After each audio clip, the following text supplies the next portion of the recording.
抗议者手持标语，高喊口号，表达他们的愤怒。से ये पूछना चाहते हैं जिस दवाई पे अन्य राज्यों में पहले से प्रतिबंध था, वो मध्य प्रदेश के बाजारों में बिक कैसे रही थी? 印度中部马德雅邦近日传出孩童服用咳嗽糖浆死亡事件，而且案件还不止一起，引发众怒，谴责政府官员，要求问责相关的卫生官员和药品管制人员。बाद से जो लैब रिपोर्ट आई है उसमें भी ये मालूम पड़ा कि इसमें जो एक जो कंपाउंड होता है डाइथाइल ग्लाइकॉल वो परमिसिबल लिमिट से जो है वो बहुत ज़्यादा था और इस वजह से जो है14名孩童服用一款名为 Codriff 的咳嗽糖浆后死亡。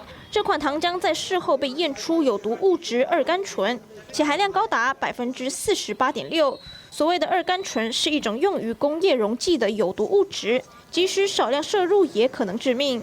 民众批评当局监管不力，事件让在野党在全国各地发起抗议，为多数死亡儿童开立处方的医生6号也遭到逮捕。मेरे बच्चे को 16 तारीख को 16 अगस्त को नॉर्मल बुखार आया था, तो आया उन्होंने जो भी सायरप और टैबलेट दिया 3 दिन तक खिलाए उसको, कुछ आराम नहीं दिखा तो फिर 20 तारीख को फिर लेके आए, तो 23 तारीख को हमने सीधा छिंदवाड़ा लेके गए। 1 तारीख को शाम को बच्चे ने दम तोड़ दिया था।